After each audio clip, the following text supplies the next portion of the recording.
Hey guys, it's Jaleesa checking in for Sheen Magazine. Today I'm talking with the ladies of Love and Marriage Huntsville, now showing on OWN TV networks. So I know you guys came back together collectively to bring back the comeback group. What was the initial goal and why was it taking so long to get it going? Well, the goal of the comeback group is really to come together and join forces to revitalize an area of Huntsville where most of the people look like us, right? So we wanted to go in and find ways to increase property value, bring new construction, both residential and commercial, and also help people's credits get up so they can purchase homes. So it was really a way for us to give back to our community together. Why did it take so long? That's a good question. I'm gonna let Kimmi answer that. It's simple. It's six people, six entrepreneurs trying to do a common goal, and a lot of us just go about it differently. I can't say it any more simple than that. So it would take us a long time to come to a meeting of the minds all the time. All the time. Some of us are a little slower about due diligence than others, and so it would get frustrating. It's very simple. Now that you guys have gotten it together this time? Oh yes, most definitely. We have 2 properties right now that are currently being built in North Huntsville. They're almost complete. They've got about 4 or 5 more weeks to go. And then LaTisha and her husband also are working on Uptown. It's a retail plaza where we're redeveloping that retail plaza right there to bring in some nice lounge places, coffee shop, restaurants within that area right there in North Huntsville. Actual facilities that are going up. We still do day-to-day stuff. Like we had a client, Patrick, that we talk about, and you'll see in the show actually, that went through the whole cycle of the comeback group. We wanted him to qualify for the homes, but it was out of his eligibility range. But he had to get his credit repaired through Credit One. He came through me. He bought a house, and so he did the whole cycle, and it shows that it worked. You guys are doing so many amazing things and you're wearing so many hats, but of course the show is still focusing on love and marriage. Now, how is it that you're able to juggle so many things and not lose yourself in your marriage and motherhood? You know, I know so many women that they become moms and they completely, lose themselves. What are ways that you stay true to yourself?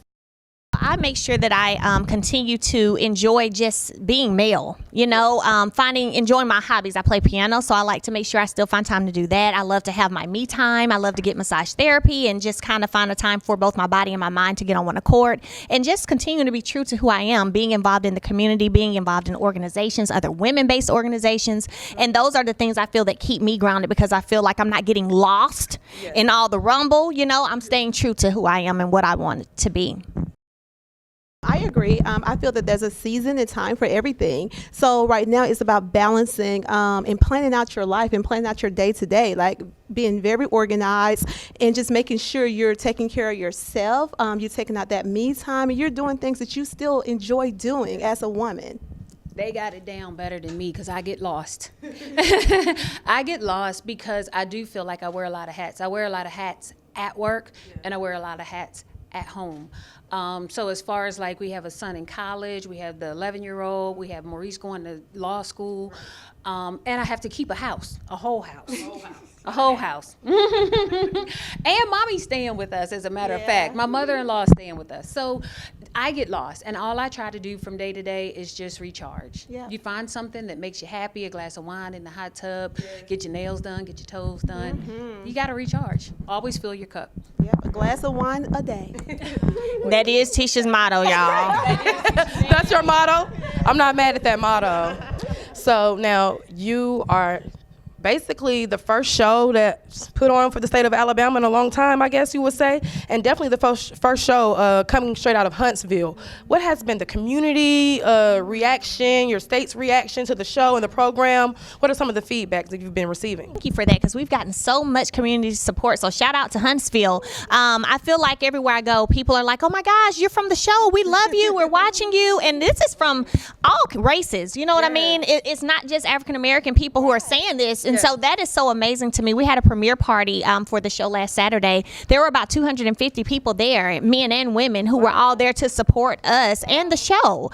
And that was only because we had a limit of that. It wasn't just open, you know what I mean? So the community has been great. I think everyone is excited about Huntsville's growth and Huntsville as a city being put on the map and being shown, showing that entrepreneurship is real here, growth is here. Come live here if you want to. We have the second largest research park in the country. There's just a lot going on in Huntsville, and we're excited to be, showcasing that to the world. Kimmi said it the best. It ain't your auntie Alabama.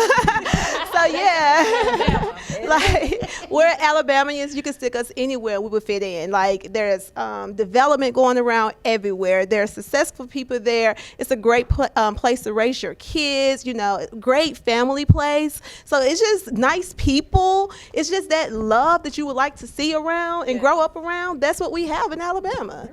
Ultimately, with the show Love and Marriage Huntsville, what are you hoping that people can take away from your series and learn about you ladies? And also, where do you want to go from this show? Yeah, I'm hoping that the show just really opens up a great line of communication for people who are about to get married or are recently married, because there are a lot of conversations that we all try to shy away from but actually need to be had.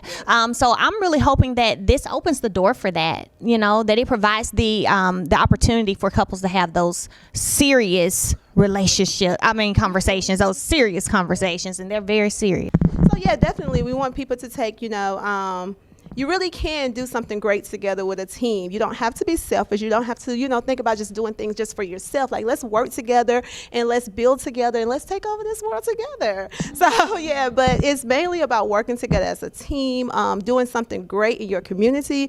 We can come back if you come back. We want the superstars to come back into the neighborhood and develop in the neighborhood. It's about relationships and learning how to deal with them and communicate, conflict resolution, about friends, community involvement, and that's what the whole show is about. And that's what we want you to get. Pleasure to talk to you ladies. Thank you. Saturdays on TV, 10 Eastern, 9 Central Standard. Yes. And this is Sheen Magazine checking out with Love and Marriage Huntsville.